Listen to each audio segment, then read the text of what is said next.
Well, welcome back to Trail and Tarmac. It's good to have you with us.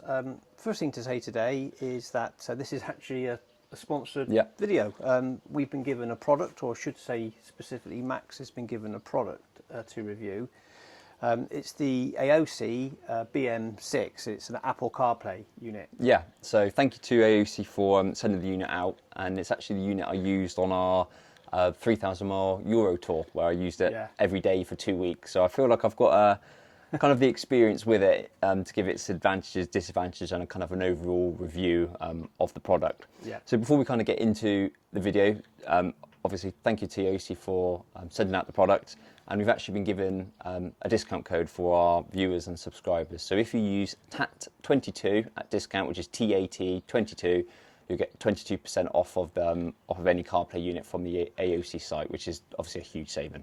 Well, Max, do you want to just sort of give our viewers just a very brief overview of what the Aoocci BM6 actually is? Yeah, so the BM6 is a Apple CarPlay or Smart Display unit. This unit is specifically designed to fit the BMW navigation mounts. So obviously on GS's and other BMW motorcycles, they come with the mount pre-installed. So it's a third-party plug and play, and when I say plug and play, it literally is plug and play unit. So you get Apple CarPlay, Android Auto, navigation, tyre pressure monitoring systems, kind of everything you would ever need from the unit. Yep. Well, the Aoocci Apple CarPlay unit, the BM6, sort of certainly can be useful. Do you want to just say, Max, a few words on how useful it was for our European trip? So I feel like in everyday riding it's useful, but specifically for our upcoming tour, which hopefully you would have seen, we both needed something that would give us navigation, something that would just work. So, turn the bike on, everything just boots up. But in terms of the actual unit itself, it was critical. So we used Google Maps. So at home, we had kind of a point-to-point where we wanted to go each day with the miles. We just loaded it straight onto Google Maps on my iPhone, and then it just comes straight up in the screen. So it was critical for our European tour, and it worked seamlessly. Yeah, and I think it's probably lots of reviews on YouTube about this unit. Yeah. But I think there's very few where it's been used for 3,000 miles test, basically. 6 countries. We used it for on the autobahns. We used it for finding. We had Alpine passes. rain, shine, intensive heat. Altitude. So everything that we could kind of throw at it, and it's persevered. Well, what we thought we'd do is sort of try and take you through the use of the Aoocci in a sort of methodical way. So the first thing really is the installation of the unit. So we'll start by attaching it to the bike and then take you through the various steps. So Max, how did you find the installation? So the installation is really easy. So it's designed as a plug and play unit, as you'll see on the screen now, and it just clips into the original BMW mounting point. There's kind of the golden prongs that come out of the BMW one, and they just slot straight into the Aoocci, or the Aoocci I should say. And as soon as you kind of plugged it all in and powered the bike on, you'll see that the unit boots up. And as soon as it's done that, you just go into settings on your phone, settings on the bike, pair it up as if you were connecting your phone to your car, and then it just comes up with Apple CarPlay. And then as soon as you've done that, every time, what did we do? We probably went through 100 cycles of turning the bike on and off, easy. And it connected every time without fail. So very easy to install and very reliable. Yeah. Well, the installation and connection was fairly straightforward, but what did you find impressed you most about using the unit over those 3,000 miles that we did? So I think the thing that impressed me most is, I almost just forgot it was there, and that it was a third-party a navigation system. Yeah. So like I said, we go through hundreds of cycles of turning the bike on and off, and kind of after the first day of use, you forgot it was there. Your phone, you turn the bike on, you wait for the navigation to pop up. Obviously on my iPhone, I pre-populated the route that we wanted to go for in the morning. We had a bit of a debrief of what we were doing each day, and it just got on the bike, connected, and off we went. Yeah. It was seamless. It was almost, though, it was like an integral part of the bike. So rather than it being an add-on, it just worked, didn't it? So it was perfect for. It did exactly what we wanted, and you can't complain about that. It does what it says on the tin, kind of thing. And as you mentioned earlier, Max, 3,000 miles of heat. You know, the cold, we were up in the snow at one point on top of the passes, and then down in the valleys it's like 30, 40. It just worked, didn't it? Yeah, exactly that. So let's talk about the screen. How did you get on with it? So the screen was great. So Aoocci do two versions. They do the BM6, which is what I've got on my bike here, which is the slightly smaller display, but is in a higher resolution, and they do the BM7, which is a larger display but in a slightly lower resolution. So for me, I thought the BM6 was perfect, because with the BM7, what you read about the 7-inch displays on especially on the GS, is that it can cut out the top of the original BMW display. So in terms of when you're looking at your fuel, which is obviously displayed at the top of the screen, you have to glance down on the 7-inch one, but the 6-inch or the BM6, it was perfect. So you got a clear view of both displays, so you don't need to move your head about or anything like that, which is exactly what I wanted. It's touchscreen compatible, so obviously depends on your motorcycle gloves. You can use the screen as if you were using your iPhone.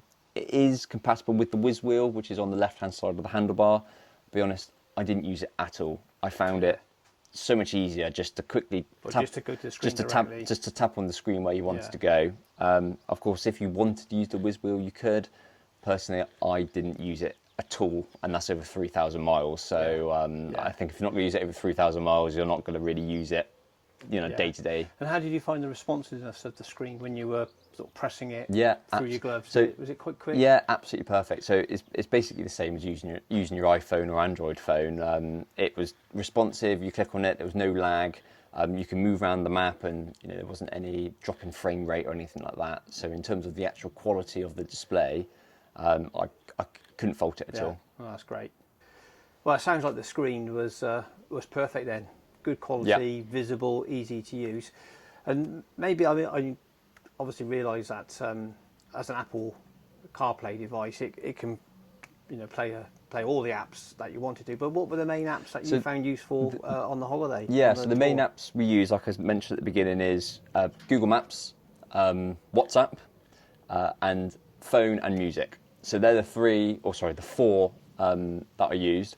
So Google Maps, like I said, we had our predetermined route for each day, which I just preloaded on my phone in the morning. Like I said, get on the bike, it works straight away. Music worked perfectly, so it mirrors your iPhone, and it would come to my Cardo unit. So those long stints on French and Swiss and German motorways, I just had my music playing or a podcast in. WhatsApp was great because I could see stuff coming up from our family group chats and people messaging me. And the phone came in useful as well, because one time me and Dad got split up a little bit. Yeah, we did. Yeah. So our Cardos ran out of range, so I just said to Siri to call my dad, and it came through perfectly, and it all came up on the Aoocci unit. Yeah. So it all worked perfectly. But they're the four that I used, and I don't think I really need to use anything else apart from those four. Yeah. So yeah, worked really well. Yeah, it's great, isn't it, when everything works together like that, and it sort of works in complete harmony. You did mention the Cardo units, and Max and I have been discussing this, and we're going to release a separate video about how to connect all this tech up together. So the bike itself has its own sort of sync, its own sort of connectivity. We're both wearing Cardo units, and with the Apple CarPlay units, in this case the Aoocci, there is sort of a boot up sequence you need to run through. So we do a separate video on that. Yeah, there's a bit of a triangle, and we've discovered over trial and error what part of the sequence you need to do at what point. So like my dad said, we'll release a video on that, kind of showcasing how we personally got everything connected together, working together. Yeah.